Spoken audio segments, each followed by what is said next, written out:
Meron pa guys, yung mga matitigas ang ulo. Nandun sa bulak. Doon yata yung iba. O nandun sa baba. Tingnan natin. Dito kasi sila dati natutulog guys. O nandyan yan. Nagaano sila ng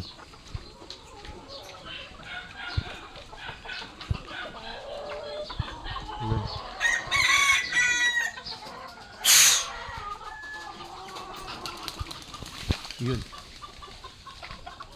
sila.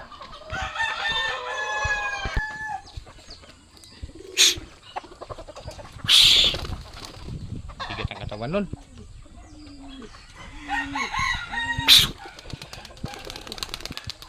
Ayan ang bigat ng katawan.